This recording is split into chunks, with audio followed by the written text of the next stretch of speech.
1011. Tanah Kenaikan Abadi adalah tempat yang misterius. Sejak zaman kuno, banyak sekali pahlawan yang ingin datang ke sini untuk melihat apa yang terjadi, tetapi hampir semuanya meninggal dengan penyesalan.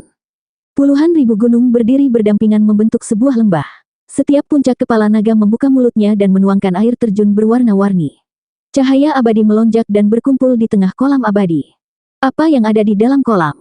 Ye Fan tidak bisa melihat dengan jelas. Cahaya ilahi di kolam itu begitu menyilaukan sehingga dia tidak dapat melihatnya bahkan dengan mata langitnya terbuka. Ki abadi bertahan di lembah, dan lampu keberuntungan berkedip-kedip. Segala jenis kemegahan abadi mengalir, membentuk pemandangan abadi yang luar biasa.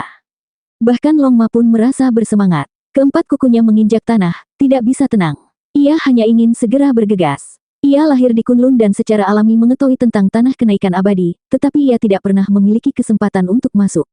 Ekspresi Ye Fan sangat bersemangat. Dia meraih gulungan kuno itu dengan satu tangan dan mengepalkan tinjunya dengan tangan lainnya. Dia akhirnya masuk dan hendak mengungkap misteri abadi. Saat ini, yang paling tenang adalah Komatsu. Ia tidak berpikir terlalu banyak. Kolam abadi hanya membangkitkan rasa penasarannya dan tidak sepraktis raja pengobatan. Benda kecil berwarna ungu itu bahkan lebih tergoda. Hati yang murni adalah yang paling langka, dan ini juga merupakan alasan mengapa kultivasinya dapat meningkat begitu cepat. Ayo pergi. Ye Fan melompat dari Long Ma dan secara pribadi memimpin. Tempat ini sangat penting dan akan menentukan apakah dia bisa menjadi abadi di masa depan. Niat membunuh di sini bahkan lebih kuat lagi. Meski tidak diaktifkan, tetap akan membuat jantung berdebar. Ini terjadi dengan syarat kabut abadi telah menyembunyikan sebagian besar niat membunuh. Orang dapat melihat dengan jelas ada garis-garis pola rumit di udara. Mereka terjalin membentuk orbit bidang bintang dan menutupi setiap sudut. Dapat dibayangkan bahwa begitu diaktifkan, mereka akan dikirim ke kutukan abadi. Mustahil untuk terbang di negeri kenaikan abadi ini. Hanya rumput abadi yang bisa tumbuh di tanah.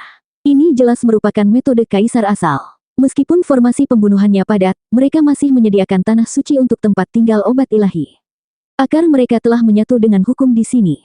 Hanya dengan mendapatkan persetujuannya mereka dapat bertahan di sini, gumam Ye Fan pada dirinya sendiri. Segera setelah itu, dia menggigil. Hukum dan susunan pembunuhan di tempat ini begitu kuat sehingga membuat jantung seseorang berdetak kencang. Dewa formasi, yang disebutkan Kaisar Hitam pasti sudah lahir. Benar, itu pasti. Pupil matanya berkontraksi dengan cepat, dan dia menjadi semakin yakin setelah melihat lebih dekat. Saat itu, orang yang mengatur formasi sangat terampil dan membiarkan formasi tersebut mengembangkan kehendak dewa. Ia memperoleh kehidupan dan berubah menjadi makhluk hidup yang terbentuk dari jalinan tanda Dao. Hanya dengan membawa harta abadi ini seseorang dapat memasuki formasi. Ini bukan lagi sekedar peta jalur aman, tapi juga menjadi semacam kenang-kenangan. Jika tidak, bahkan jika seseorang memahami cara kerja dan tata letak formasi, kemungkinan besar mereka akan mati. Metode para kaisar kuno tidak dapat diprediksi. Mereka dapat mengubah formasi menjadi roh yang hidup, dan formasi itu sendiri dapat berubah dengan bebas. Kaisar Hitam mengatakan bahwa ini adalah alam tertinggi dari pola dan formasi Dao. Kelahiran dewa dalam formasi hanyalah pertunjukan kaisar kuno yang menantang surga. Itu setara dengan kelanjutan hidup mereka. Medan di lembah itu tidak rata, dan tidak ada setitik pun debu. Ada ladang obat seperti batu giok di mana-mana. Orang-orang saat itu telah meramalkan bahwa tempat ini pasti akan melahirkan obat-obatan yang berharga, dan bahkan obat-obatan ilahi yang abadi, yang akan membuat kolam surgawi semakin suci. Di antara obat-obatan kuno ini, Ye Fan telah menemukan siapa yang tahu berapa banyak batang raja pengobatan. Jantungnya bergetar hebat. Jika semua ini digabungkan, mereka akan lebih berharga daripada obat-obatan ilahi. Sayangnya, dia hanya bisa merasa iri. Selain orang-orang yang dia temui di jalan, dia tidak bisa bertindak gegabah meskipun orang lain berada tepat di depannya dan dalam jangkauannya. Kalau tidak, dia pasti akan menderita musibah besar. Long Ma menelan dan memuntahkan cahaya abadi. Matanya hampir keluar, dan Komatsu juga tidak bisa bergerak. Dari waktu ke waktu, Raja Pengobatan akan muncul, dan dia bisa mendapatkannya hanya dengan membungkuk. Ini adalah godaan yang besar. Itu seperti buah iblis yang dipoles dari batu akik merah. Itu berkilau, dan aromanya menyerang lubang hidung. Itu seperti anggrek abadi yang diukir dari batu giok. Warnanya hijau zamrud dan lembut, dan seluruh tubuhnya tembus cahaya. Aromanya menyerang indera. Tanaman merambat awan yang terjalin dengan awan hijau beraneka warna berkabut, dan aromanya meresap ke dalam hati. Ada banyak sekali jenis obat kuno dengan tingkatan berbeda. Seolah-olah mereka secara tidak sengaja menerobos masuk ke kebun obat abadi. Ada harta berharga di mana-mana. Setiap batang obat kuno dipenuhi dengan warna-warna cemerlang, mempesona dan mempesona. Bahkan ada lebih banyak lagi raja pengobatan yang layu dan mati yang kehilangan kilaunya dan roboh ke tanah. Esensi spiritual yang mereka keluarkan memelihara tempat ini. Karena terlalu banyak waktu telah berlalu, raja pengobatan bukanlah obat ilahi yang abadi. Tidak mudah bagi mereka untuk tumbuh hingga usia 80 atau 90 ribu tahun. Lebih lama lagi, mereka akan berubah menjadi lumpur dan menurun. Tidak diketahui berapa generasi anggrek dewa anggur abadi yang telah ada di sini. Raja pengobatan saat ini semuanya lahir dari benih obat yang sekali lagi bertunas dan berakar. Mereka telah berkembang selama puluhan ribu generasi, layu dan berkembang kembali. Yevan dan yang lainnya terus maju. Di jalur yang relatif aman dan berkelok-kelok ini, Komatsu menggali total 11 batang raja pengobatan. Ini adalah panen yang sangat luar biasa. Jika berita ini tersebar, pasti akan membuat semua orang tercengang. Mereka akhirnya sudah dekat dan hendak mencapai kolam abadi. Pada saat itulah Yevan melihat kuburan. Ini sangat aneh. Letaknya tepat di pinggir jalan, memotong formasi di dalam lembah abadi. Dia terkejut, seberapa tinggi kultivasi seseorang agar berani menghancurkan formasi pembunuhan seorang Great Emperor yang lahir dengan kehendak dewa dan menciptakan kuburan. Metodenya benar-benar menantang surga. Yevan membuka mata langitnya dan melihat ke dalam kubur. Dia melihat puluhan pecahan yang disatukan membentuk topeng setan. Disertai pakaian berdarah, menyebabkan ekspresinya bergetar. Topeng iblis yang penuh retakan itu tampak menangis namun tidak menangis, tersenyum namun tidak tersenyum. Ada kesedihan di dalam senyuman, dan ada juga senyuman di dalam luka. Itu persis sama dengan tanda Distokles jahat pemakan surga. Itu dia meninggal di sini. Itu pastilah pemuda itu. Setelah berpisah dengan Great Emperor yang keji, mereka tidak pernah bertemu lagi. Hidup dan mati tidak terbatas, dan jenazahnya tergeletak di tanah kenaikan abadi. Dia tidak dapat melepaskan diri dari nasib yang telah ditentukan sebelumnya. Aku hanya mengkhawatirkan adik perempuanku. Di dalam kubur, dari topeng iblis yang rusak, sebenarnya ada suara lemah yang membawa penyesalan, keengganan, dan permohonan. Seolah-olah telah melewati masa-masa yang akan datang. Meskipun topeng ini terbuat dari tembaga biasa dan pengerjaannya kasar, namun memiliki daya tarik yang tak terlukiskan. Itu membuat jantung seseorang berdebar-debar saat terbaring di dalam kubur. Yevan menghela nafas. Great Emperor yang keji menggunakan teknik dewa terlarang yang menantang surga untuk merekonstruksi beberapa adegan yang ingin dia ketahui, sehingga kata-kata terakhir pemuda itu dapat berlanjut. Bukan untuk menjadi abadi, hanya menunggumu kembali dari dunia fana ini. Suara seorang wanita sepertinya datang dari atas 9 langit, menyebabkan semua dewa gemetar tak terkendali. Di langit di atas dan bumi di bawah, hanya dia yang berkuasa, memilih jalan yang tidak dapat dipahami dunia. Yevan, Komatsu, dan Longma gemetar. Seorang wanita yang meremehkan zaman, mengabaikan masa lalu, sekarang, dan masa depan, satu kalimat darinya akan bertahan selama berabad-abad. Tidak ada monumen yang didirikan di depan kuburan ini, dan tidak ada jejak dao yang terlihat juga. Namun, ia melintasi formasi dan ada selamanya. Tidak dapat disangkal bahwa ini adalah suatu keajaiban. Dalam keadaan kesurupan, Yevan melihat seorang gadis kecil yang usianya tidak lebih dari 2 atau 3 tahun. Sosoknya sangat buram, dan rambutnya disisir menjadi kepang tanduk domba. Wajahnya tidak dapat terlihat dengan jelas, hanya sepasang mata besar yang murni berlinang air mata saat dia menangis dengan menyedihkan. Pakaiannya ditambal, dan dia mengenakan sepasang sepatu kecil yang memperlihatkan jari kakinya. Dia tanpa daya mengulurkan tangan kecilnya, mencoba meraih sesuatu. Dia menggelengkan kepalanya dengan paksa. Kuburan itu tetaplah kuburan, dan tidak ada yang lain kecuali pakaian berlumuran darah dan potongan topeng. Yevan berhenti sejenak sebelum berbalik untuk pergi. Hatinya dipenuhi dengan kesedihan. Nama Great Emperor yang keji telah mengguncang zaman, dan bakatnya adalah yang nomor 1. Dia telah menciptakan segala macam teknik yang tiada taranya, namun dia menemui kemalangan seperti itu.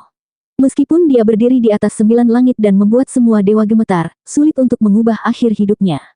Meskipun Longma memiliki temperamen yang berapi-api, dia tetap berperilaku baik di tempat ini. Dia bahkan tidak berani bernapas dengan keras saat dia mengikuti dari belakang. Gulungan kuno itu dibuka, dan Yevan membandingkannya dengan peta topografi. Mereka melewati area yang tidak dapat dijangkau oleh banyak orang, dan mereka mendekati kolam surgawi di tengahnya. Sinar cahaya warna-warni terbang, menerangi seluruh tubuh mereka. Ini adalah tempat yang memabukkan. Cahaya keberuntungan meluap, dan energi keberuntungan mencapai puluhan ribu. Sulit menemukan tempat kedua seperti ini di seluruh dunia. Jika seseorang bisa berkultivasi di sini dalam waktu lama, mereka pasti akan mendapat manfaat besar. Namun, tidak ada yang berani tinggal di sini dalam waktu lama untuk memahami tekniknya. Jika mereka memicu Great Dao dan menggabungkannya dengan formasi mantra kuno ini, mereka harus menghadapi konsekuensinya. Suara mendesing. Sebuah pengobatan kuno di ladang obat melintas dan menghilang, meninggalkan aroma harum yang membuat tulang seseorang terasa mabuk. Kabut cahaya memasuki tubuh mereka. Ye Fan, Long Ma, dan Komatsu merasa seolah-olah mereka akan naik ke surga. Seluruh tubuh mereka terasa nyaman, bahkan persendian mereka pun berderit. Ramuan keabadian. Ada sejenis obat ilahi di lembah celestial yang bisa terbang dengan sendirinya. Dewa yang lahir dari formasi mantra tidak melukainya, dan bersembunyi di kejauhan. Seperti yang diharapkan dari alam surga, mereka bahkan memiliki obat abadi. Ye Fan berseru, klan Yongseong sudah mendapatkannya, dan sebenarnya ada satu lagi di sini. Namun, tidak mengherankan jika tempat kelahiran makhluk abadi akan menghasilkan obat ilahi seperti itu. Dia ingat kata-kata Polygonum Multiflorum, jadi dia berhenti di sini dan mengirimkan suaranya ke kejauhan. Dia berkata bahwa akan ada bencana besar di tempat ini, dan dia bertanya kepada obat abadi apakah obat itu bersedia pergi bersamanya. Long Ma memutar matanya ke samping. Bagaimana seseorang bisa begitu tidak tahu malu? Dia ingin mendapatkan obat abadi, namun dia bertindak begitu sombong, seolah-olah itu demi kebaikannya sendiri. Namun, bertentangan dengan ekspektasi Long Ma, pengobatan ilahi benar-benar memberikan respons positif. Ia menggunakan akal ilahi yang lemah untuk mengirimkan pesan, memberitahu Ye Fan bahwa jika dia menghilangkan harapan untuk menjadi abadi, bencana di sini akan teratasi dengan sendirinya. Namun, jika dia tidak dapat mengambilnya, maka benda itu akan pergi bersamanya. Cahaya warna-warni mengalir, dan kabut memenuhi udara. Ye Fan tidak bisa berkata-kata. Dia tidak melihat tubuh sebenarnya dari obat ilahi, dan jelas bahwa dia harus membuat pilihan di antara keduanya. Dia benar-benar tidak tahu apa yang harus dilakukan dengan obat abadi itu. Ye Fan hanya bisa memilih untuk melanjutkan perjalanannya. Meskipun obat abadi sulit ditemukan di dunia ini, dan bintang kuno yang memiliki kehidupan mungkin tidak dapat menghasilkannya, bukan tidak mungkin untuk menemukannya. Terlebih lagi, harapan untuk menjadi abadi adalah satu-satunya sejak zaman kuno. Sisa perjalanannya lancar, dan mereka berjalan sampai ke kolam surgawi. Sepanjang perjalanan, Komatsu menggali total 17 obat raja. Jika berita ini disebarkan ke wilayah bintang manapun, itu akan sangat mengejutkan dan tidak dapat dipercaya. Ini adalah keajaiban. Ini adalah kolam surgawi yang memupuk harapan untuk menjadi abadi. Suara Ye Fan bergetar. Mereka akhirnya tiba, dan bahkan dia tidak bisa menahan kegembiraannya. Misteri abadi ini akhirnya terungkap. Seluruh tubuh Long Ma dipenuhi api. Kepalanya yang besar dengan paksa menabrak Ye Fan, dan ia hanya ingin melompat ke kolam surgawi. Hanya Komatsu yang sangat pendiam. Dia membawa keranjang obat kecil di punggungnya dan berdiri di samping Ye Fan, dengan rasa ingin tahu mengukurnya. Ini, Ye Fan terkejut. Dia mengamati dengan cermat dan menemukan bahwa tanah keabadian ini sebenarnya seperti plasenta. Ia dihancurkan oleh telapak tangan dan diubah menjadi kolam. Siapa yang melakukan ini? Ekspresinya langsung berubah. Mungkinkah harapan untuk menjadi abadi telah diambil oleh seseorang, atau mungkin telah dihancurkan? Namun, itu tidak benar. Baru saja, pengobatan ilahi telah mengatakan bahwa harapan untuk menjadi abadi masih ada. Itu dilakukan oleh orang yang kejam. Ketika Ye Fan memikirkan hasil ini, dia tidak bisa menahan rasa takutnya. Bagaimanapun juga, permaisuri agung ini luar biasa. Seperti yang dia katakan, dia tidak ingin menjadi abadi. Dia membuka mulutnya dan mengeluarkan seteguk energi esensi bawaan. Dia ingin membubarkan ribuan helai cahaya warna-warni yang keluar dari kolam surgawi. Pasalnya, tempat ini terlalu megah sehingga sulit membuka mata. Cahaya abadi dibelah. Dia membuka mata langitnya dan menatap ke dalam kolam, dan pikirannya segera terguncang. Dia melihat artefak, dan harapan untuk menjadi abadi masih ada di dasar kolam. 1012. Kolam abadi itu panjangnya sekitar 10 kaki dan lebarnya setengah kaki. Tidak diketahui terbuat dari bahan apa, tapi cahaya warna-warni bersinar dari dalam. Intisari langit dan bumi begitu kental sehingga tidak bisa disebarkan. Itu menjadi cair dan berkumpul di kolam. Ye Fan membuka mata surgawinya dan ekspresinya membeku di tempat. Dia melihat harapan untuk menjadi abadi. Ekspresinya berubah dan dia tidak mengatakan apapun untuk waktu yang lama. Ini dia. Ini adalah artefak perunggu. Itu gelap dan tidak berkilau saat diam-diam tenggelam ke dasar kolam. Ada berbagai macam pola yang terukir di atasnya. Ada burung, binatang, ikan, serangga, matahari, bulan, dan bintang, tapi semuanya buram. Ini adalah sebuah kuali. Belum lengkap dan rusak parah. Hanya tersisa kurang dari sepertiga artefak asli. Ketiga kakinya masih ada, tapi dinding kuali yang melingkar hampir hilang. Bahkan ada lubang besar di dasar kuali. Kuali hijau. Ini dia. Mata Ye Fan bersinar terang. Jika kuali ini utuh, tingginya setidaknya 1 meter. Itu sederhana dan alami, dan seluruh tubuhnya dipenuhi bekas luka. Itu terbuat dari bahan yang sama dengan 2 keping tembaga hijau di tangannya. Ye Fan tertegun untuk waktu yang lama. Bukannya dia tidak memikirkan kemungkinan ini. Sebelum memasuki tanah kenaikan abadi, dia telah berspekulasi tentang hal itu dan memikirkan segala macam kemungkinan. Namun ketika dia melihatnya dengan matanya sendiri, dia masih terpana. Harapan untuk menjadi abadi sebenarnya adalah ini. Dia bergumam pada dirinya sendiri, hatinya sangat terkejut. Dia akhirnya melihat tubuh aslinya. Hal yang membawa harapan banyak orang dari masa lalu hingga sekarang kini berada tepat di hadapannya. Emosi Ye Fan cukup rumit. Dia telah mencarinya dengan jalan keluar yang sempit, pahlawan yang tak terhitung jumlahnya dari masa lalu hingga sekarang mengejarnya melintasi langit berbintang, dan suatu hari, dia akan melihat tubuh utamanya. Ini membuatnya merasa hal itu tidak nyata. Ya, yang seharusnya dikawal oleh dinasti Dewa Yuhua adalah ini. Di wilayah Bintang Biduk, terdapat catatan kuno bahwa dinasti Dewa Yuhua memerintah dunia lebih dari 200.000 tahun yang lalu. Mereka pernah memiliki kuali hijau. Setelah bertahun-tahun, kuil leluhur dataran tengah muncul dan segala macam rahasia tersebar. Semua pahlawan dunia, termasuk ras kuno, merasa khawatir. Mereka semua berbondong-bondong untuk memperjuangkan harta karun tertinggi. Di antara mereka, berbagai keluarga kerajaan kuno pergi khusus untuk kuali hijau ini. Itu karena itu terlalu penting dan semua ras menginginkannya. Ketika Ye Fan pergi, badai berkumpul di kuil leluhur benua tengah. Semua pahlawan dunia bangkit bersama. Pertempuran besar akan terjadi, dan alasan utamanya justru untuk memperebutkan kuali kuno ini. Dengan begitu banyak pahlawan yang muncul, bahkan Raja Purba tidak bisa tetap tenang. Bahkan Sage Agung Huntuo secara pribadi tiba. Apapun yang terjadi, tak satu pun dari mereka yang menyangka bahwa kuali hijau itu tidak berada di kuil leluhur benua tengah, melainkan di sisi langit berbintang ini. Itu telah ditempatkan di sini lebih dari 200.000 tahun yang lalu, menjalani restorasi. Pantas saja kedua keping tembaga itu bergetar sedikit ketika saya kembali ke bumi beberapa tahun lalu, kata Ye Fan dalam hati. Dia merasakan perasaan yang nyata saat itu. Saat ia turun dari alam luar, selain melihat banyak gunung yang menjulang tinggi, yang paling aneh adalah tembaga hijaunya bergetar sehingga membuatnya merasa aneh. Mata Ye Fan bersinar terang saat dia menatap dasar kolam abadi. Ini adalah kuali abadi yang telah ada selama puluhan ribu tahun, yang terberat sejak zaman kuno. Nilai sebenarnya tidak bisa diukur. Kesempatan untuk menjadi abadi saja sudah cukup untuk membuat orang menjadi gila. Bahkan Great Emperor kuno pun akan mengambil tindakan untuk itu. Begitu berita ini tersebar, langit berbintang yang luas akan sulit untuk tenang. Pertempuran besar akan terjadi karenanya.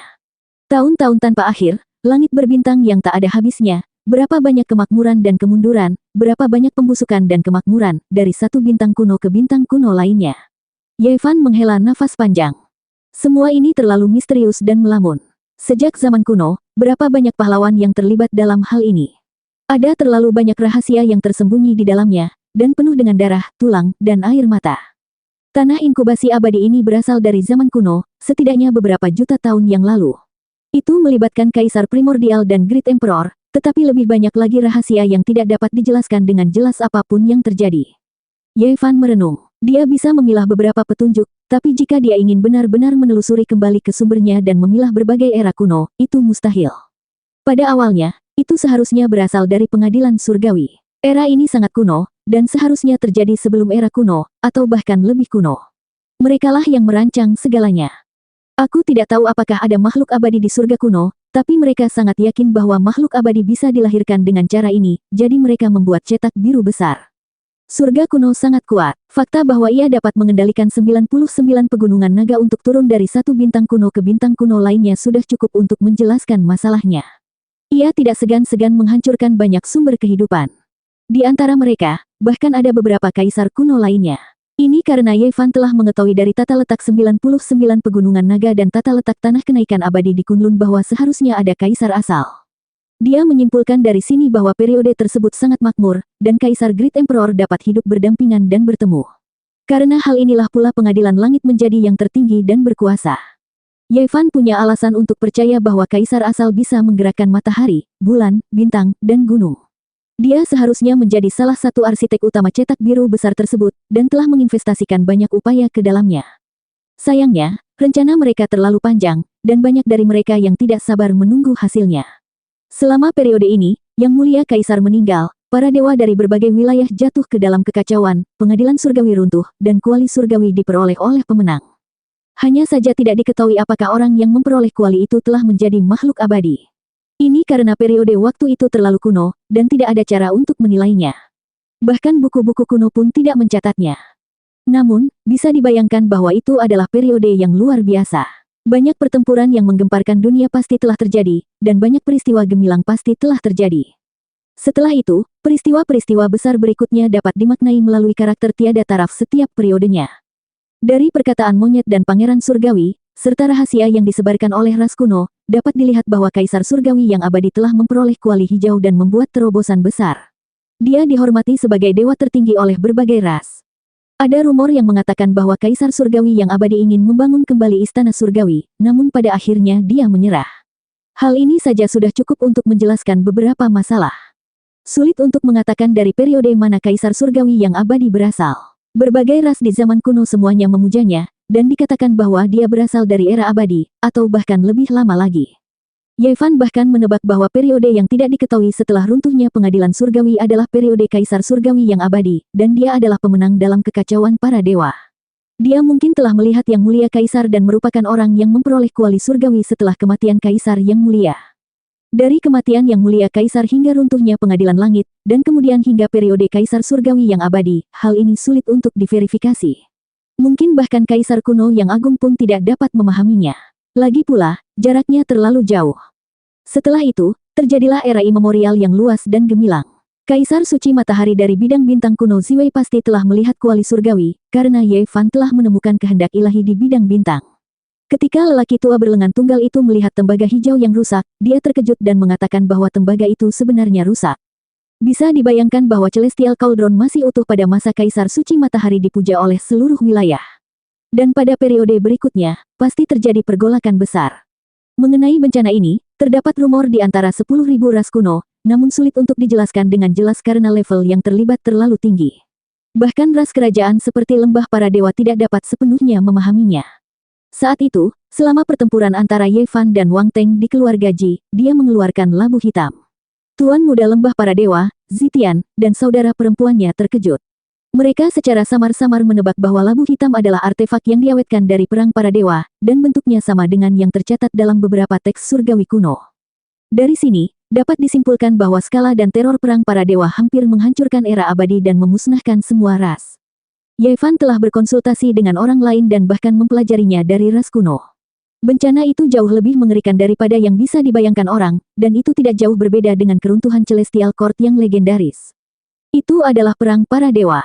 Oh, sepertinya Celestial Cauldron dihancurkan pada periode itu dan tersebar di mana-mana.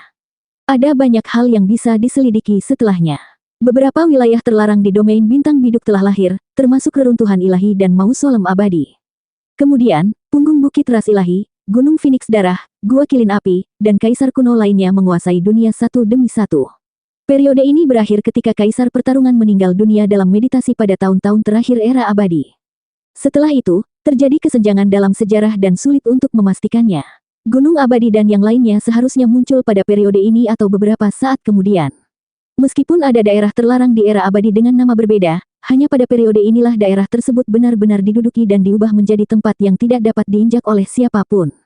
Setelah itu, ada periode kosong lagi. Sulit untuk mengetahui secara pasti, dan itu adalah jangka waktu yang lama selama era primordial. Ye Fan Linglung. Celestial Cauldron ini mengalir sepanjang sejarah kuno dan melibatkan bintang-bintang kuno yang tak terhitung jumlahnya. Itu dimulai dari surga kuno dan belum berakhir. Tentu saja, sulit untuk memverifikasi apa yang ada sebelum langit kuno dan era kejayaan serupa di domain bintang selanjutnya. Mungkin ada artefak yang lebih luar biasa daripada Celestial Cauldron. Suara mendesing, cahaya abadi melonjak, menenggelamkan kolam lagi. Mata Ye Fan berkedip-kedip. Inilah inti dari langit dan bumi. Itu berubah menjadi cairan ilahi di sini dan memberi nutrisi pada kuali surgawi. Dia tersentak kembali ke dunia nyata, hatinya dipenuhi dengan emosi yang tak ada habisnya. Kuali ini berhubungan dengan terlalu banyak hal, mulai dari masa lalu dan masa kini. Banyak peristiwa sejarah besar yang terkait dengannya. Apakah yang abadi benar-benar ada di dunia ini? Di antara mereka yang memperoleh kuali ini, apakah ada di antara mereka yang mencapai keabadian? Dia tidak tahu. Itu diselimuti lapisan misteri. Perjalanan waktu terlalu lama. Pada saat yang sama, dia memikirkan Great Emperor Wuxi. Sepertinya dia tidak bergantung pada apapun, namun dia masih mencapai puncaknya. Hanya saja, dia tidak tahu apakah dia naik 80.000 tahun yang lalu, atau apakah dia dengan paksa menerobos gerbang besar domain abadi. Longma meminum air dewa di kolam abadi dengan suara gudong-gudong. Komatsu sangat pendiam, dengan patuh duduk di samping, tidak mengganggu Ye Fan, membiarkannya berpikir dengan tenang. Alam semesta sangatlah luas dan tak terbatas. Beberapa bintang kuno yang sangat mulia pernah muncul. Jika tebakanku tidak salah, langit hanya menguasai salah satu wilayah ini untuk jangka waktu tertentu. Ye Fan bergumam pada dirinya sendiri. Karena Celestial Cauldron adalah saksi dari Celestial Court, maka Celestial Cauldron menelusuri masa lalu, masa kini, dan masa depan dari Celestial Court tertinggi ini. Namun, sejauh yang dia tahu, setidaknya ada Tower of Desolation yang bisa disebut setara dengan kuali hijau. Apalagi sampai hari ini belum dihancurkan. Ini bukanlah produk dari dunia langit, jadi hal ini tidak berada dalam lingkup apa yang baru saja dia pikirkan. Setidaknya, Ye Fan tidak tahu bahwa itu adalah hamparan kekacauan yang mendasar. Sulit untuk menebak asal-usulnya, wilayah bintang mana yang dilaluinya, dan sudah berapa lama. Tidak ada cara untuk menyimpulkan asal-usulnya dan mengapa ia berakhir di wilayah bintang bidu. Pada saat yang sama, dia memikirkan gulungan kuno harta karun abadi. Bagian depannya berupa peta bintang yang luas, sedangkan bagian belakangnya memiliki 3 wilayah. Tanah kenaikan abadi hanyalah salah satunya. Sudah terlalu lama, saya hanya memilah beberapa periode mengenai Celestial Cauldron. Dibandingkan dengan alam semesta yang luas, itu tidak signifikan. Bima Sakti disebut bintang kerajaan. Mungkinkah langit berasal dari wilayah bintang itu? Sulit untuk melihat akhir dari galaksi kuno. Bintang Huosang penuh dengan ras gagak emas, dan bintang Tongtian penuh dengan ras surgawi. Apakah saat itu ia berada dalam lingkup kekuasaan pengadilan langit? Semakin Ye Fan memikirkannya, semakin dia merasa kepalanya sakit. Tahun-tahun yang panjang, sejarah kuno, alam semesta tanpa akhir, terlalu banyak rahasia. Surga kuno mungkin hanya salah satu sudutnya. Apakah ada makhluk abadi yang melampaui langit berbintang ini? Apakah benar-benar ada dunia yang mengerikan dan mempesona milik makhluk abadi? Ini adalah pertanyaan yang paling dia khawatirkan. Tapi setelah memikirkan masa lalu dan masa kini, dia terdiam setelah memilah beberapa pemikirannya. Ini karena tidak pernah ada bukti bahwa makhluk abadi bisa menjadi abadi. Guyuran, cairan ilahi di kolam surgawi terciprat kemana-mana. Ye Fan menghela nafas pelan dan mulai mengeluarkan kuali di kolam surgawi. Dia berkata, jika tidak ada yang abadi, maka saya akan menempuh jalan kenaikan yang abadi. 1013. Bang. Ketika tangan Ye Fan memasuki kolam abadi, tangan itu ditolak oleh kekuatan aneh dan tidak bisa mencapai dasar. Matanya berkedip saat dia mengamati. Ada beberapa jaring sutra di dinding. Masing-masing berkilau dan mengalir dengan cahaya abadi. Mereka seperti pembuluh darah makhluk hidup, dan mereka bahkan bisa bernapas masuk dan keluar. Benar-benar ada kehidupan di sini. Dia tidak bisa menahan rasa terkejutnya. Kolam ini awalnya berbentuk seperti plasenta, namun dihancurkan berkeping-keping oleh Ruthless. Bahkan sekarang pun, masih ada kekuatan hidup yang kuat. Ye Fan tidak bertindak membabi buta tanpa berpikir. Dia dengan hati-hati mengamati dinding kolam dan mengungkapkan ekspresi heran. Lalu, dia melihat ke arah pegunungan di kejauhan. Esensi yang dimuntahkan oleh puluhan ribu puncak kepala naga berkumpul di sini untuk membentuk kolam dewa yang memelihara embrio abadi. Itu adalah, ketika dia membuka tatapan surgawinya, dia tidak bisa menahan rasa terkejutnya. Ada celah di antara alis masing-masing kepala naga seolah-olah seseorang telah membuat lubang dengan kabut warna-warni yang mengalir. Mata Ye Fan menunjukkan cahaya aneh. Tidak terkecuali di antara puluhan ribu kepala naga. Ada bekas telapak tangan halus di antara alis mereka, menahan esensi pegunungan. Harta karun naga telah hilang. Yang disebut harta karun naga adalah jiwa dari setiap puncak kepala naga. Itu adalah roh sejati yang lahir dari turunnya bintang-bintang kuno dan esensi abadi yang terakumulasi selama jutaan tahun. Cahaya ilahi berkedip di mata Ye Fan saat dia mengamati dengan cermat.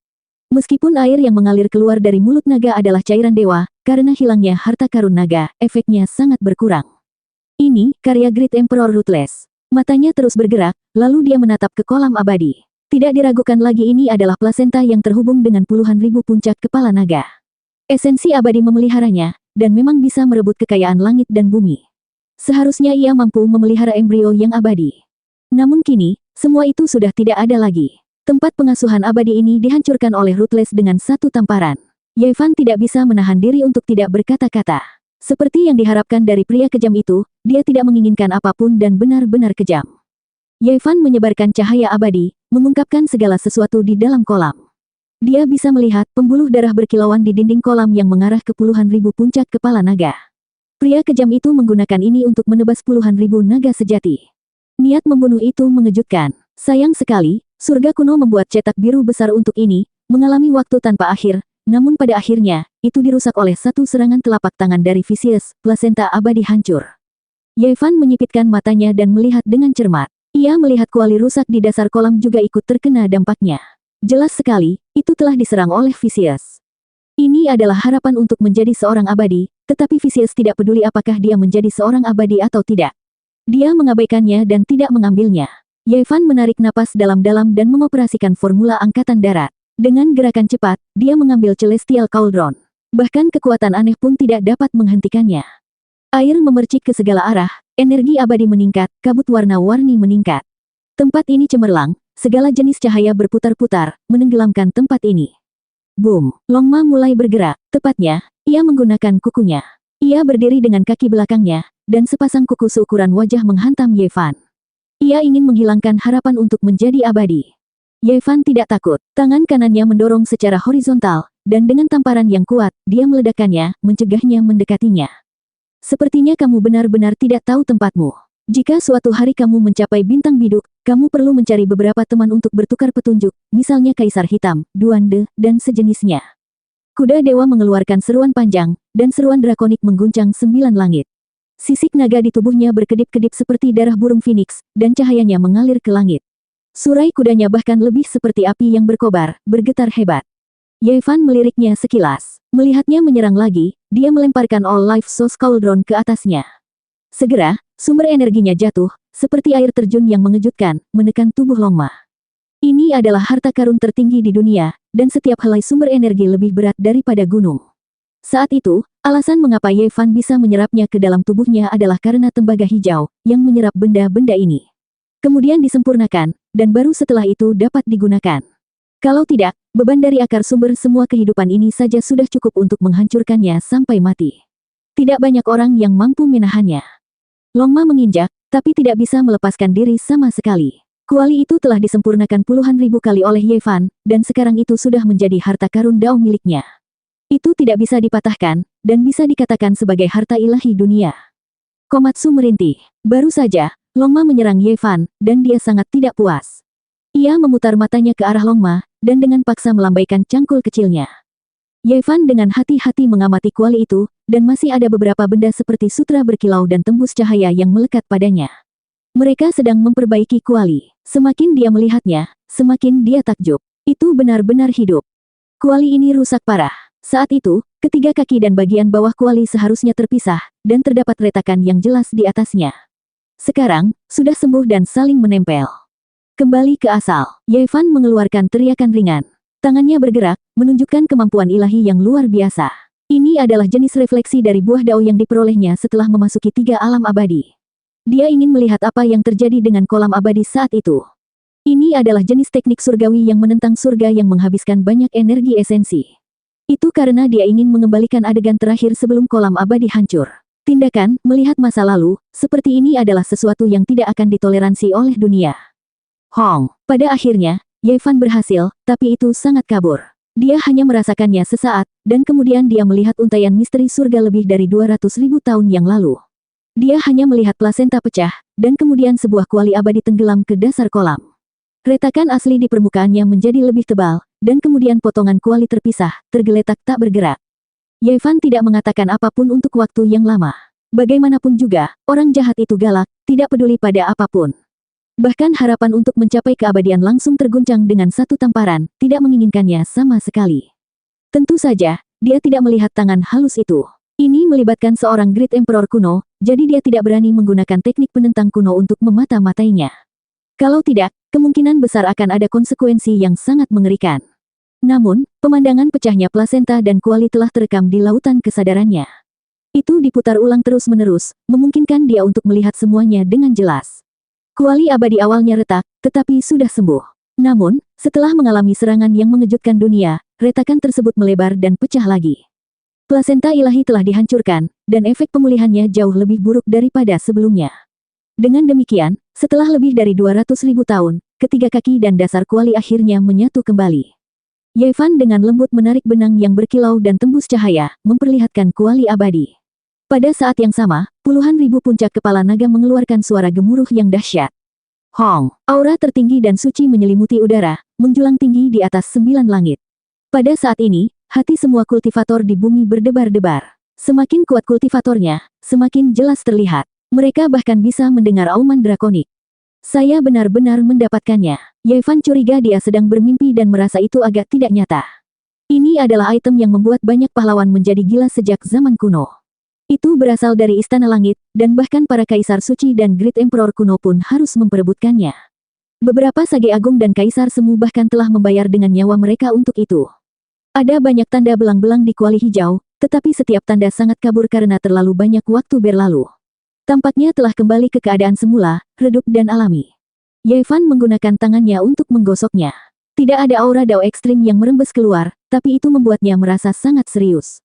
Meski rusak, ia masih bisa menyapu seluruh alam di telapak tangannya. Sebelum memasuki pembuluh darah abadi Kunlun, dia telah menghabiskan seluruh kekuatannya untuk mengeluarkan 2 keping perunggu tua dari tubuhnya. Sepanjang perjalanan, keping perunggu hijau tidak mengalami fluktuasi aura apapun. Hanya ketika Yevan menghubungkannya ke kuali barulah mereka memancarkan cahaya yang menyala-nyala. Yevan terkejut. Potongan-potongan perunggu itu berbintik-bintik. Sejak mendapatkannya, mereka seperti orang tua, tidak pernah mengambil inisiatif. Namun, saat ini, mereka mengeluarkan suara gemuruh. Ada lubang besar di dasar kuali. Setelah 2 keping perunggu ditempatkan, keduanya terpasang dengan sempurna.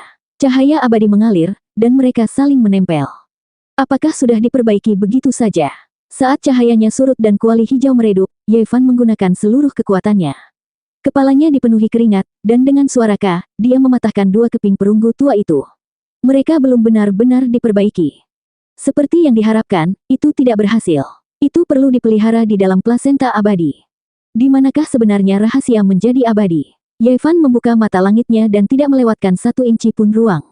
Dia melihat bagian dalam dan luar kuali dengan jelas dan jelas. Jejak kuno di permukaan benar-benar merupakan perubahan waktu.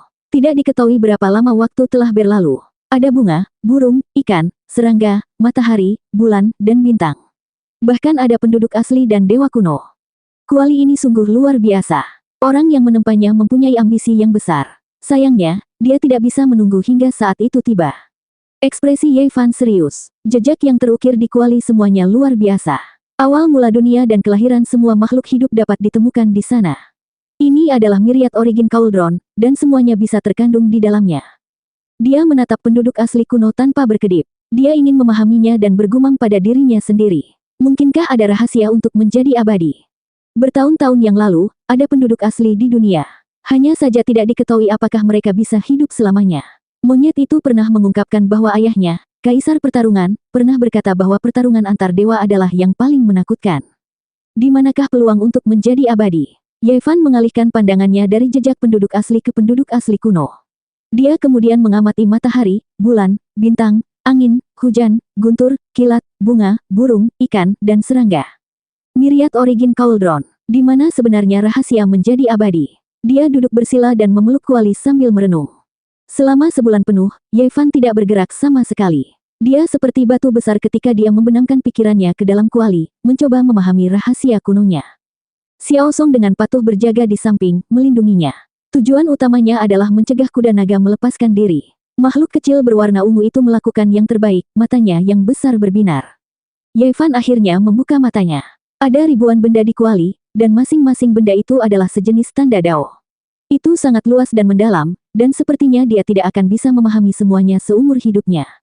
Adapun bagian dalam kuali, ada hukum dan pola yang tidak dapat dipahami yang terjalin untuk membentuk dao tertinggi. Yevan berdiri dan terdiam. Dia melihat ke langit dan berkata, "Jika saya ingin mendapatkan metode untuk menjadi abadi, saya harus memasuki langit berbintang dan mencari bimbingan dari Saint kuno. Mungkin hanya dengan begitu saya dapat memahami rahasia di dalam kuali. Mungkin 10.000 ras kuno mengetahui sesuatu. Kalau tidak, mengapa mereka bertarung demi kuali abadi? Mungkin ada catatan di kuil leluhur dinasti Dewa Yuhua, tapi di sisi lain langit berbintang, dia hanya bisa mengandalkan tebakannya sendiri. Sulit baginya untuk memahami semuanya. Kuali abadi sudah rusak, kenapa aku tidak menyempurnakannya menjadi kuali energi segudang milikku?" Kata Yevan, hatinya tergerak. Sebenarnya, keduanya sangat mirip. Salah satunya adalah Myriad Origin Cauldron, yang lainnya adalah Myriad Energy Cauldron. Dapat dikatakan bahwa mereka adalah pasangan yang serasi. Pada akhirnya, dia tidak mengambil tindakan. Kuali ini terlalu penting, dan dia tidak bisa menyentuhnya begitu saja sekarang. Terlebih lagi, bahkan jika dia ingin memperbaikinya, dia tidak punya harapan sama sekali dengan kekuatannya saat ini. Dengan kultivasinya, belum lagi melelehkan tembaga hijau, bahkan serangan kecil pun bisa menyebabkan dia mati karena pantulan. Di Tiongkok kuno, kuali adalah artefak dewa, dan ada terlalu banyak hal yang perlu diperhatikan. Saya khawatir kuali abadi ini berasal darinya. Kuali Yevan bentuknya sama dengan kuali ini, yaitu kuali bundar dengan 3 kaki dan 2 pegangan. 1 kuali, 2 pegangan, 3 kaki, dan Dao memiliki bentuk fisik. Ini berhubungan dengan Dao menghasilkan 1, 1 menghasilkan 2, 2 menghasilkan 3, dan 3 menghasilkan segala sesuatu. Teman-teman di seberang langit berbintang, apa kabar kalian? Yevan bergumam pada dirinya sendiri. Sekarang setelah dia mendapatkan kuali abadi, meskipun jumlahnya kurang dari sepertiganya, dia masih bisa berdiri dengan bangga di suatu area dan bertarung melawan senjata Dao yang ekstrim. Jika dia bisa kembali ke wilayah bintang biduk suatu hari nanti, apakah itu Sein Yao Guang yang menyerang dengan senjata kaisar emas hitam berpola naga atau Huang Sudao dan yang lainnya dengan senjata kaisar kuno, dia tidak akan takut. Pasti ada banyak pecahan kuali abadi yang tersebar di mana-mana. Saya harap saya bisa mengumpulkan semuanya di masa depan. 1014. Yevan menyingkirkan Myriad Ki Cauldron. Longma telah ditekan selama setengah bulan dan hampir muntah darah. Untungnya, ada tanda dewa yang mengalir di kuali yang menahan niat membunuhnya. Segera setelah kuda naga dibebaskan, ia muncul dan menendang kukunya. Ia telah ditekan selama setengah bulan dan sangat marah hingga terbakar. Jelas sekali, dia bukanlah orang yang baik hati. Itu adalah tiran sejati dari pegunungan abadi Kunlun. Bang! Mata Komatsu berkedip dan 2 lampu ungu berbentuk naga menyala. 9 tebasan Raja Iblis, luka ilahi, menyerang untuk melindungi tuannya. Longma menghina. Ia membuka mulutnya dan menghela napas untuk membubarkannya. Xiao Song duduk di tanah dan bergumam dengan suara rendah, merasa putus asa. Yevan tersenyum dan menepuk kepalanya. Sudah berapa tahun kamu berkultivasi? Dia melintas dan duduk di tubuh Longma. Jika kamu masih belum mengetahui batasanmu, jangan salahkan aku karena tidak berperasaan. Kamu harus mengerti bahwa kali ini, kamu ikut denganku dengan sukarela. Longma berjuang, tapi dia tidak bisa berbuat apa-apa melawan orang aneh seperti Dao Severing Human Holy Physique. Ia tidak dapat memindahkan gunung ini sama sekali meskipun ia tidak terkalahkan di 3 alam abadi. Jarang sekali kita berhasil memasuki tanah abadi. Air di kolam ini adalah cairan ilahi. Baik digunakan untuk meramu obat atau berkultivasi, itu akan sangat berguna, kata Yevan. Ya, itu sangat manis. Suara Komatsu masih sangat muda. Ia mengangkat mangkuk batu giok kecil dengan kedua tangannya dan mengedipkan matanya yang cerah. Ia mengangkat kepalanya dan menatap Yevan, memintanya untuk menyesapnya. Yevan tersenyum. Dia mengeluarkan semua jenis instrumen spasial dan bersiap untuk mengumpulkan cairan ilahi di kolam. Hal semacam ini hanya dapat ditemukan dan tidak dapat dicari. Itu mencuri kekayaan langit dan bumi dan memiliki kegunaan yang tak ada habisnya. Dia baru saja mencicipinya. Itu bahkan lebih baik daripada mata air suci di tanah kehidupan terlarang. Aromanya kuat dan dapat dianggap sebagai jenis obat ajaib yang dapat mencegah penuaan dan memperpanjang umur seseorang. Sangat disayangkan bahwa kemegahan abadi dan harta naga di dalam puncak kepala naga semuanya telah hilang. Jika tidak, cairan ilahi yang mengalir keluar akan menantang surga. Yevan menghela nafas pelan. Metode Vicious sangat menakjubkan. Mampu mengambil tindakan dalam formasi yang ditetapkan oleh langit kuno dan menembus setiap puncak kepala naga sungguh mengejutkan. Longma juga tidak menganggur. Dia membuka mulutnya dan menyedot cairan ilahi sebanyak yang dia bisa. Sementara itu, Komatsu menepuk keranjang obat kecil di punggungnya dan juga berubah menjadi seberkas cahaya ungu, menarik cairan dewa dan mengumpulkannya untuk dirinya sendiri. Namun, apa yang tidak mereka duga adalah begitu mereka dengan sembarangan mengambil cairan dewa tersebut, sesuatu yang aneh terjadi. Kolam abadi dengan cepat mengering, dan air serta cahaya abadi mengalir terbalik, mundur ke kejauhan. Apa yang sedang terjadi? Mata Longma membelalak. Yevan berteriak pelan dan mengoperasikan formula angkatan darat untuk merebut air ilahi. Dengan cipratan air, beberapa puluh kilogram air terakhir tersapu, dan sisanya mengalir mundur dan menghilang ke dalam gunung. 10.000 naga tersedot ke dalam air. Puluhan ribu puncak kepala naga menyedot cairan ilahi, menyapu semua esensi dan cahaya abadi, tidak lagi memberi nutrisi pada tempat ini. Ini adalah kebalikannya, kebalikan dari apa yang terjadi sebelumnya. Kepala naga ini mengeluarkan raungan drakonik seolah-olah mereka hidup. Sisik naga berbatu terbuka di tubuh mereka, dan mata mereka bahkan berkedip-kedip dengan cahaya ilahi. Yevan tercengang. Jika Vicious tidak mengambil tindakan cepat dan tegas, seberapa kuatkah naga batu ini? Boom! Dengan getaran terakhir, semua kemegahan abadi ditelan ke dalam mulut naga, hanya menyisakan kabut cahaya tebal di bawahnya. Energi spiritual di seluruh lembah menurun tajam. Tidak apa-apa juga. Langit dan bumi perlahan-lahan akan memulihkan vitalitasnya, kata Yevan. Setelah mengambil kuali abadi ini, puncak 10.000 kepala naga tidak lagi menyerap energi spiritual bumi dan tidak lagi perlu memberi makan tanah kenaikan. Bahkan, bisa menyuburkan sungai dan gunung di bumi. Yevan tidak punya cara untuk menghancurkan tempat ini. Belum lagi dia, bahkan semua pahlawan sejak zaman kuno tidak bisa melakukannya. Perangkap pembunuhan yang dipasang oleh surga kuno telah menghalangi waktu. Tidak ada yang bisa menyelesaikannya, dan siapapun yang menyentuhnya akan mati. Cahaya keberuntungan mengalir di dalam lembah abadi. Meskipun tidak sebaik sebelumnya, tempat ini masih jauh lebih baik daripada tempat manapun yang pernah dikunjungi Yevan. Aroma obat kuno tercium di udara, dan bahkan ada secercah obat ilahi abadi memenuhi udara, memabukkan pikiran seseorang. Ayo pergi, dunia akhirnya akan berubah lagi. Yevan mengendarai Longma dan meninggalkan tanah kenaikan bersama Komatsu, menghilang ke pegunungan. Pegunungan Kunlun yang megah tidak ada habisnya dan terbentang tanpa henti. Yevan dan yang lainnya akhirnya keluar setelah berjalan lama. Mereka sekarang berada di perbatasan antara Xinjiang dan Qinghai. Langit biru dan awan putih terasa agak ilusi. Di negeri ini, ada banyak wilayah yang tersembunyi di dalam formasi kuno. Orang-orang biasa tidak tahu tentang mereka. Itu seperti dua dunia yang berbeda.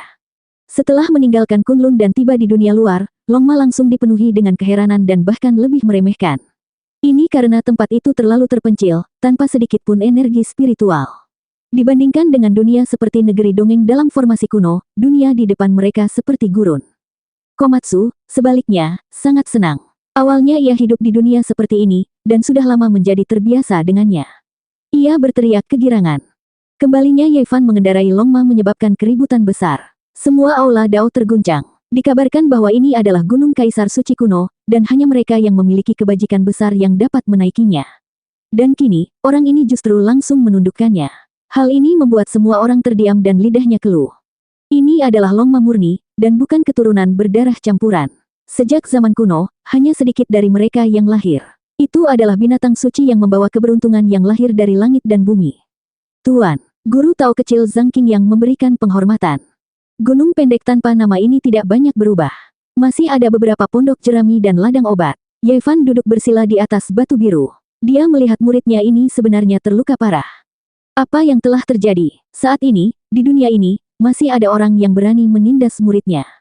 Beberapa tahun yang lalu, dia memasuki kota suci Yerusalem sendirian, dan kemudian masuk ke Vatikan. Dia sudah lama mengguncang dunia. Untungnya, saat ini kamu kembali dengan menggunakan Longma. Kalau tidak, khotbahku di dunia langit mungkin akan sangat terpengaruh, kata Zhang Qingyang. Beberapa hari yang lalu, seseorang memasuki aula Dao di pengadilan surgawi. Kata-katanya sangat tidak sopan, dan dia langsung membakar patung Kaisar Langit, melukai Zhang Qingyang secara serius. Hal ini mempunyai dampak yang sangat besar. Tentu saja, guru Tao kecil dari pengadilan surgawi terluka. Ini tentu saja merupakan masalah besar. Orang itu berkata bahwa langit dan bumi tidak mengetahui besarnya langit dan bumi. Beraninya mereka mendirikan agama atas nama ini. Mereka harus dibubarkan sesegera mungkin, kalau tidak mereka akan musnah. Yevan secara alami tahu bahwa ada banyak orang aneh di dunia. Bahkan jika bumi berada di zaman pembusukan Dharma, pasti ada beberapa guru yang tidak dikenal di bumi. Namun, publisitas semacam ini agak tidak terduga. Orang itu tidak terlalu tua, tidak jauh lebih tua dariku. Dia masih muda dan penuh semangat. Menurutku dia bukanlah orang aneh dengan penampilan awet muda, kata Zhang Qingyang. Yevan mengangguk. Guru Tao kecil saat ini tidak sama dengan sebelumnya. Dengan bantuannya, dia telah dibaptis dengan guntur berkali-kali. Di dunia ini, hanya Dragon Sparrow dan Yu Weiyu yang bisa dibandingkan dengannya. Yang utama adalah salah satu harta karunnya terlalu kuat. Namanya segel kekosongan. Itu mematahkan lusinan tulang di tubuhku hanya dengan satu goyangan. Zhang Qingyang menjelaskan situasinya hari itu secara rinci.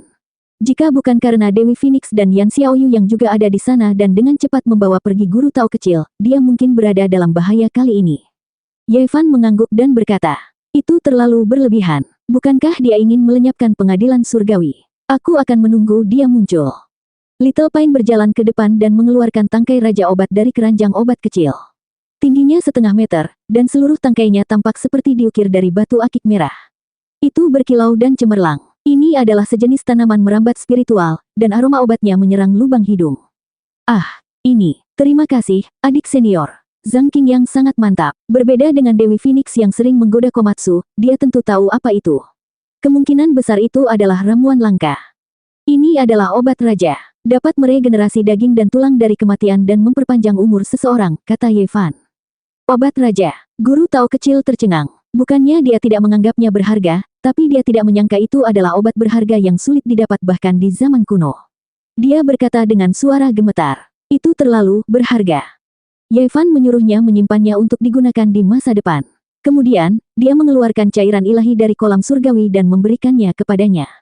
Baru setelah itu dia membiarkannya beristirahat. Tidak lama kemudian Yan Xiaoyu, Zhang Yifan, dan yang lainnya bergegas mendekat, dan mereka sangat terkejut. Masing-masing dari mereka telah memperoleh ramuan Raja Obat dan cairan ilahi, dan bagi mereka itu hanyalah pil abadi. Itu karena ramuan ini adalah ramuan ilahi bahkan di zaman kuno. Obat raja yang dapat memperpanjang umur seseorang hingga ratusan tahun sudah cukup untuk membuat seorang suci membungkuk. Tuan, perjalanan Anda ke Kunlun kali ini benar-benar merupakan panen yang luar biasa. Anda harus membawa kami bersama Anda saat Anda menggali harta karun lagi. Cepat dan pikirkan ritual Tao kuno apa yang ada di bumi. Ayo kita bahas semuanya. Aku yakin kita bisa mendapatkan banyak item suci langka. Benar, tempat kelahiran para dewa Yunani, ritual Tao kuno di Mesir dan India, dan beberapa negeri kuno di dalam perbatasan kita seharusnya memiliki harta karun yang disegel di sana. Setelah mencicipi manisnya, mereka mendesak Yevan untuk mengambil tindakan lagi. Perjalanan ke Kunlun kali ini membuahkan hasil yang luar biasa. Tak perlu dikatakan lagi, 17 obat raja telah diperoleh, termasuk kuali ilahi dan pagoda tanda ilahi ungu emas. Sedangkan obat-obatan kurang matang lainnya memenuhi keranjang obat Komatsu. Sekalipun lingkungan di bumi tidak berubah, mereka tidak perlu khawatir akan kekurangan obat mujarab. Kamu harus berkultivasi dengan serius. Semuanya tergantung pada dirimu sendiri. Anda harus tumbuh secepat mungkin. Mungkin suatu hari nanti aku akan pergi. Yevan memperingatkan. Setelah tinggal di bumi begitu lama, dia tidak bisa melupakan teman-teman lamanya di sisi lain langit berbintang. Tuan, kamu mau kemana? Para murid bertanya. Mereka ingin mengikutinya ke wilayah bintang dan meninggalkan dunia ini. Beberapa tahun berlalu dalam sekejap mata. Pemuda yang telah melukai Zhang Qingyang dengan parah dan mengancam akan meratakan pengadilan surgawi tidak pernah muncul lagi. Yevan telah kembali ke bumi selama 10 tahun. Kultivasinya meningkat dan dia menatap langit berbintang setiap hari. Ini adalah penyesalan hidupnya karena dia tidak bisa bertemu orang tuanya untuk terakhir kalinya. Kini setelah nasibnya terpenuhi, yang tersisa hanyalah jalan keabadian. Tapi bagaimana dia bisa pergi? Dalam beberapa tahun terakhir, Yevan telah pergi ke banyak tempat untuk mencari koordinat wilayah bintang kuno. Saat itu, begitu banyak Sein yang pergi, jadi pasti ada beberapa petunjuk yang tertinggal. Selama periode ini, beberapa guru di India menghubunginya lagi, mengatakan bahwa mereka mungkin bisa mendapatkan mantra kuno yang lebih lengkap. Mereka kemungkinan besar bisa menggunakannya untuk memasuki Spirited Mountain. Karena itu, Yevan secara pribadi pergi ke India dan menimbulkan keributan besar. Dia masuk dan keluar dari tempat-tempat kuno dan bertukar petunjuk dengan beberapa yang disebut master. Tentu saja, sulit baginya untuk bertemu lawan yang layak. Selain itu, ia memperoleh Weda Sutra. Meski rusak parah, namun cukup menggemparkan dunia. Baik Brahmanisme maupun Buddha Gautama sangat dipengaruhi oleh sutra ini. Ini adalah sutra kuno primitif yang mencatat beberapa makna unik dan mendalam. Yevan telah mempelajari ini selama beberapa bulan. Tungku tersebut telah menghasilkan 100 sutra dan tubuhnya telah menyerap 10.000 dao. Dia menggunakan ini untuk memelihara dan memelihara hukum dao miliknya sendiri.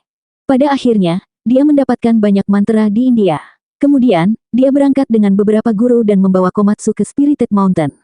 Ini karena dia merasa mungkin ada altar 5 warna di Gunung Roh di wilayah Tibet. Mungkin ada koordinat wilayah bintang biduk utara. Namun, dia kecewa. Mantranya belum lengkap, sehingga dia masih belum bisa memasuki tempat pemujaan Buddha Gautama. Pada akhirnya, dia gagal pada langkah terakhir dan tidak bisa mengungkap misteri agama Buddha. Sudah 10 tahun, aku ingin tahu gelombang macam apa yang terjadi di wilayah bintang biduk utara. Yevan menatap langit berbintang dan bergumam pada dirinya sendiri. Di sisi lain langit berbintang, ada era besar di mana raja berdiri berdampingan dan puluhan ribu ras hidup berdampingan. Ini belum pernah terjadi sebelumnya. Ada banyak orang luar biasa di sana. Pangeran kuno dan bahkan pangeran mungkin muncul di sana. Bukan untuk hal lain selain menunggu terbukanya jalan keabadian. Tidak perlu berpikir matang untuk mengetahui bahwa tahun-tahun ini pasti luar biasa. Pahlawan berjuang untuk supremasi, peri menghubung di langit, dan bintang bersinar terang. 10 tahun telah berlalu. Mungkin banyak orang yang hampir melupakan saya sebagai lawan. Saat Yevan menatap langit berbintang, seorang penggembala biasa di daerah Tibet terkejut, bahagia, dan khawatir. Setelah sakit parah, seorang anak berusia 3 tahun mengalami fenomena paling misterius yaitu hidang. Historia. Dia buta huruf dan tidak pernah mempelajari kitab suci, namun dia sebenarnya bisa melafalkan kitab suci yang panjangnya jutaan kata. Apalagi semuanya tersesat. Selama bertahun-tahun, Yevan telah memasuki banyak tempat rahasia dan banyak ritual Tao kuno. Penganut Taoisme secara alami tahu apa yang dia cari. Pada hari ini, seorang pendeta Tao tua dari Gunung Longhu, istana leluhur Taoisme, datang berkunjung dan memberitahunya bahwa mungkin ada tanah suci di bumi yang dapat mengarah ke kedalaman wilayah bintang misterius. 1015. Pendeta Tao tua dari istana leluhur Taoisme mengenakan jubah Tao tua. Dia memiliki rambut putih dan kulit awet muda. Dia berusia lebih dari 1000 tahun dan memberitahu Yevan bahwa Ponlai mungkin memiliki jalan menuju alam luar. Namun, ia juga menegaskan bahwa masyarakat Pulau Surgawi ini jarang menginjakkan kaki di benua tengah. Jarang sekali melihatnya dalam 100 tahun dan sulit bagi orang luar untuk menemukannya. Ponlai telah dikenal sebagai alam surgawi sejak zaman kuno. Itu adalah gunung dewa yang dihuni oleh makhluk surgawi di laut. Di zaman kuno, Kaisar Fana sering mengirim kapal untuk menyeberangi lautan untuk mencari ramuan keabadian. Yevan tergerak setelah mendengar ini. Dia mengungkapkan rasa terima kasihnya dan memberikan ramuan berharga kepada pendeta Tao tua itu. Dia juga berbicara tentang banyak pengalaman kultivasi dan secara pribadi mengiring pendeta Tao tua itu ke gerbang gunung. Ada Kunlun di darat dan 3 gunung di laut. Pepatah ini telah diturunkan sejak zaman kuno. Salah satu dari 3 gunung itu adalah Ponlai. Itu adalah kampung halaman abadi para dewa. Kaisar Wu dari Han yang berbakat dan berani pernah membangun kolam air buatan di Istana Oasis untuk mengejar keabadian. Gunung Langit Ponlai yang legendaris ada di sana dan menghabiskan banyak uang. Orang yang paling terkenal di antara mereka tentu saja adalah Kaisar pertama.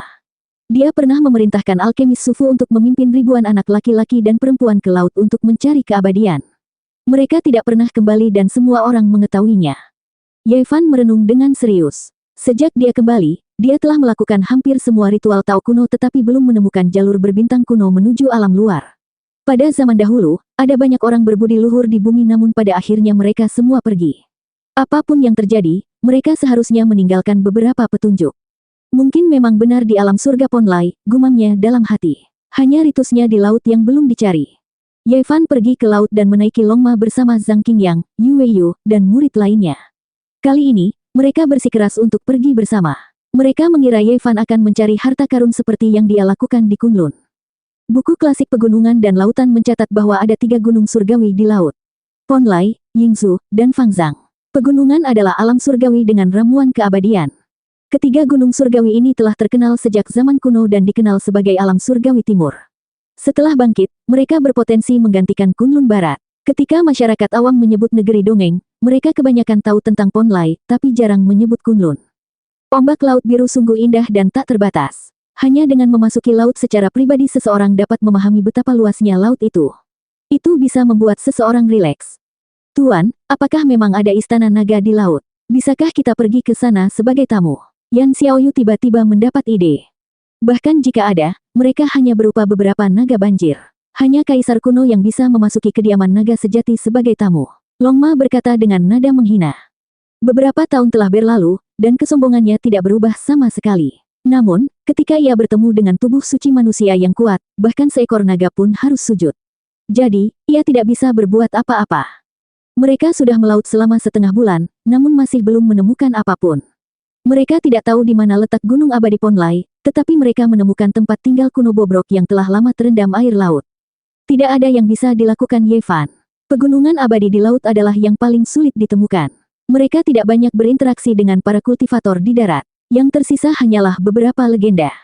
Seharusnya di Laut Bohai, Yevan bergumam pada dirinya sendiri. Dia menyebarkan akal ilahi yang kuat untuk mencari kelainan dan menangkap ki dari formasi kuno. Catatan sejarawan agung mencatat, sejak Wei, Xuan, dan Yan Zhao mengirim orang ke laut untuk mencari 3 gunung suci Ponlai, Fangzhang, dan Yingzhou, mereka berada di Laut Bohai. Saat musibah datang, kapal akan terbawa angin. Semua yang abadi dan ramuan keabadian ada di sana. Petik 2. Boom! Tiba-tiba, ombak di kejauhan melonjak hingga ketinggian puluhan kaki. Kemudian, pusaran air besar muncul, mencoba menyedot Yevan dan yang lainnya. Itu kerang raksasa, seru Yan Xiaoyu. Di bawah laut, seekor kerang tua yang panjangnya puluhan kaki membuka cangkangnya dan menelan langit dan bumi. Hal ini menyebabkan angin kencang di laut, mencoba menelan mereka. Ini adalah iblis tua yang telah ada selama bertahun-tahun. Ia bisa merasakan energi spiritual di tubuh mereka. Jika ia menelannya, itu akan sangat bermanfaat baginya. Karena itu, ia meluncurkan kapal karam, mencoba menyeret mereka ke bawah.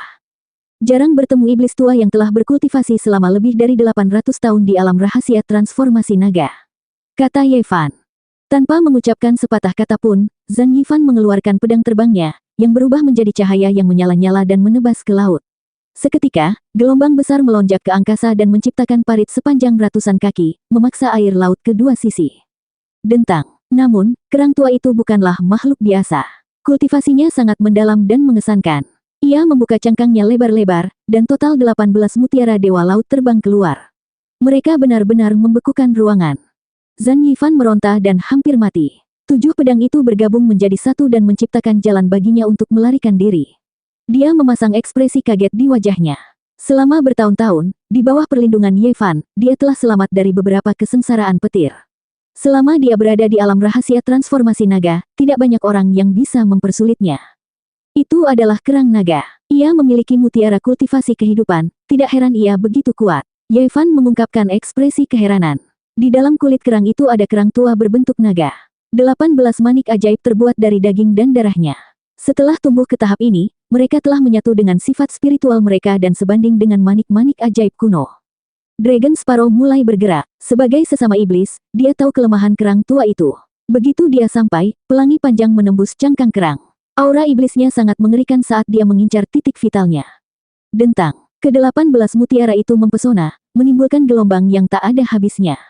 Kerang tua adalah iblis tua yang telah dikultivasikan selama bertahun-tahun. Segera terasa ada sesuatu yang salah. Ia tidak mampu menyinggung kelompok orang ini, jadi ia berbalik untuk melarikan diri. Namun, bagaimana Ye Fan bisa membiarkannya lolos? Sehelai ibu ki keluar dari sela alisnya. Itu seberat gunung Tai dan langsung menekannya.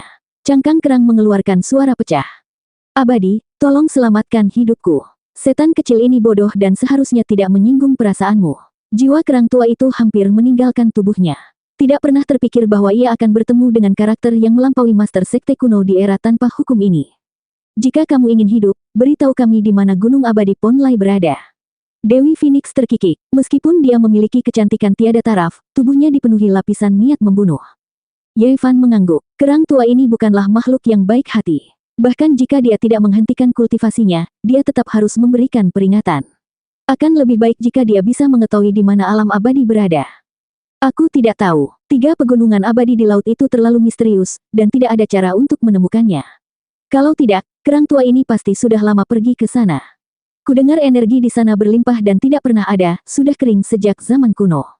Lalu apa gunanya menahanmu? Daripada terus membawa bencana ke wilayah laut, lebih baik bunuh saja kamu. Dewi Phoenix mengungkapkan niat membunuhnya untuk mengintimidasi iblis tua itu. Yang abadi, tolong selamatkan hidupku. Meskipun aku tidak tahu, aku bisa memberikan beberapa petunjuk. Kerang tua itu memohon belas kasihan. Pada akhirnya, hal itu membawa orang-orang ini ke sebuah gua di laut. Dunia bawah laut sangat kabur, tapi tempat ini penuh dengan kemegahan yang berharga. Itu berkilau dan tembus cahaya. Ini adalah istana yang dibangun dari segala jenis karang yang indah dan transparan. Ada banyak formasi dan jejak dao yang terukir di sini. Ini adalah istana bawah air yang sangat kuno. Ada beberapa ikan, udang, dan setan kecil lainnya berkumpul di sini. Pemimpin istana adalah roh kuda laut. Dia sudah hidup selama 1500 tahun. Dia adalah salah satu penguasa dunia samudra ini, dan semua makhluk di 4 lautan harus menghormatinya. Tubuh asli kuda laut tua itu panjangnya beberapa ratus zang. Dia berubah menjadi seorang daois berambut merah dan menyambut mereka dengan cara yang sangat sopan. Indra rohaninya tajam dan kuat, sehingga dia bisa merasakan betapa menakutkannya Ye Fan dan Long Ma. Dia merasakan ketakutan yang luar biasa di dalam dirinya. Ye Fan langsung menyatakan niatnya dan menanyakan keberadaan Ponlai. Jika penguasa laut tidak mengetahuinya, maka dia tidak bisa berbuat apa-apa. Dia hanya bisa mundur. Yang tua ini memang tahu, tapi tempat itu terlalu menakutkan. Ada formasi pembunuhan kuno yang tersusun di dalam air, dan aku tidak bisa melewatinya bahkan setelah mencoba beberapa kali. Aku tidak bisa memasuki pulau itu. Kuda laut tua itu mengingatkan akan niat baik. Tidak apa-apa, Tuan Istana, beritahu kami saja. Ye Fan juga sangat sopan, sambil tersenyum saat berbicara dengannya. Pada akhirnya, kuda laut tua itu secara pribadi memimpin, membawa mereka ke wilayah laut yang misterius. Orang normal tidak bisa mendekati tempat ini sama sekali dan secara misterius akan mengambil jalan memutar. Sementara itu, mereka bukanlah orang biasa. Ketika mereka mendekati tempat ini, mereka merasakan gelombang niat membunuh yang dingin. Begitu mereka bersentuhan dengannya, akan ada aliran energi pedang yang menembus langit. Orang tua ini hanya bisa membawamu ke sini. Aku tidak berani melangkah lebih jauh, kata kuda laut tua itu. Terima kasih banyak kepada kepala istana. Ye Fan dengan serius mengucapkan terima kasih. Dia membawa murid-muridnya maju dengan langkah besar. Kualinya melayang di atas kepalanya, melepaskan sumber energi tak berujung yang mengelilingi mereka. Tidak peduli berapa banyak teknik sihir atau kemampuan ilahi yang diserang, semuanya diblokir. Di belakang, kuda laut tua itu tercengang, hampir membatu. Ia bergumam. Bahkan para master sekte kuno pun jauh dari sebanding. Mungkinkah dia adalah master dari dunia langit di benua ini? Ye Fan duduk di Longma, kuali di atas kepalanya melepaskan lebih dari 10.000 pita sutra. 10.000 metode tidak dapat menyentuh tubuhnya. Seolah-olah dia telah memasuki daratan tak berpenghuni, langsung memasuki kawasan laut misterius ini. Formasi kuno ini sungguh luas. Kita sudah maju beberapa ratus li, namun kita masih belum berhasil melewatinya. Yu Weiyu terdiam dalam hati. Ini terlalu lambat, awasi aku. Longma menjadi tidak sabar. Rasanya murid Ye Fan tidak bergerak cukup cepat. Keempat kuku kakinya bersinar terang, dan cahaya api segera melesat ke langit. Jalur api muncul di permukaan laut biru tua, mengarah langsung ke kejauhan. Kuda naga mengeluarkan raungan panjang dan menyerang ke depan dengan Ye Fan di punggungnya. Itu hampir membuat Xiao Song terlempar, yang berada di pantat kudanya. Xiao Song bereaksi dengan cepat dan meraih ekor kuda naga, menggerutu karena ketidakpuasan. Zhang Qingyang, Yu Weiyu, Zhang Yifan, dan yang lainnya tanpa sadar ditarik oleh cahaya yang menyala-nyala. Mereka menginjak jalan yang berapi-api seolah-olah sedang ditarik oleh seseorang. Kekuatan magis Longma ini benar-benar menantang surga. Hanya master yang bisa menaklukkannya. Ini adalah teknik pelarian dewa api yang legendaris. Pada puncaknya, semua teknik tidak bisa mendekatinya. Ia dapat melakukan perjalanan antara matahari dan bulan, dan bahkan formasi kuno tidak dapat menghentikannya. Ekspresi murid Ye Fan semuanya berubah. Dikatakan bahwa orang yang bisa menggunakan teknik ini harus memiliki kekuatan garis keturunan yang tak tertandingi di dunia. Di zaman kuno, dia adalah eksistensi menakutkan yang menguasai suatu wilayah dan tak terkalahkan di antara mereka yang memiliki level yang sama. Longma bergegas sejauh 800 mil. Jalan api menekan ombak, dan segala jenis tanda kuno Dao tidak bisa mendekatinya. Bahkan jika cahaya pembunuh yang paling ganas sesekali menyerbu, itu akan dibubarkan oleh miriat Ki Cauldron. Akhirnya, aura langit menjadi kabur. Sebuah pulau besar muncul di depan mereka. Ia berdiri tegak di laut, dan area sekitarnya dipenuhi cahaya warna-warni. Kami akhirnya menemukannya, kata Ye Fan lembut. Tempat ini seharusnya adalah Gunung Langit Polai. Entah itu buku klasik pegunungan dan lautan atau catatan sejarah, disebutkan bahwa 3 gunung surgawi di laut, Ponlai, Fangzhang, dan Yingzhou, memiliki ramuan keabadian. Benar atau tidak, itu sudah cukup untuk menyimpulkan bahwa mereka luar biasa.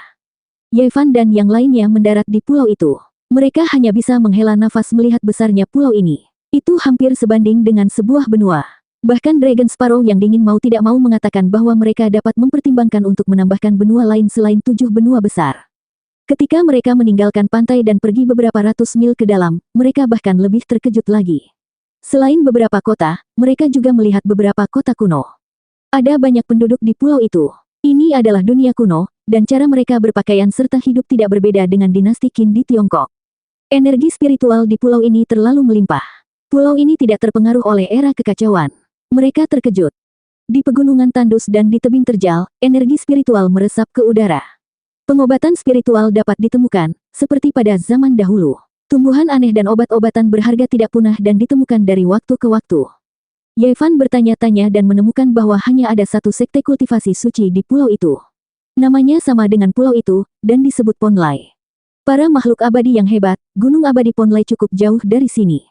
Namun, makhluk surgawi kecil sedang mengawasi sebuah kota suci yang tidak terlalu jauh. Kalian semua dapat mengunjunginya terlebih dahulu, kata seorang penebang kayu yang baik hati. Ye Fan dan yang lainnya mengucapkan terima kasih. Awalnya mereka ingin langsung menuju ke gunung abadi Ponlai, namun tidak mengetahui jalannya, sehingga hanya bisa menuju ke kota suci itu terlebih dahulu. Mereka sebenarnya menyebut diri mereka makhluk surgawi. Mungkinkah mereka juga memiliki kekuatan yang sama dengan Tuan? Beberapa murid berdiskusi. Kota suci ini sangat luas dan megah.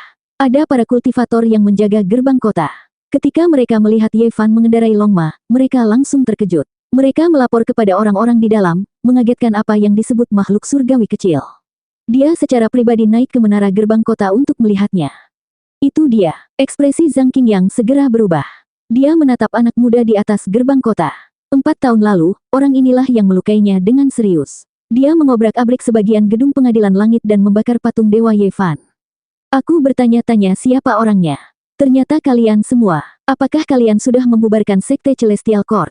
Pemuda di atas menara gerbang kota mengungkapkan sedikit ejekan. Kalian semua benar-benar tidak layak menggunakan nama ini. Cepat bakar semua patung Dewa Kaisar Langit itu.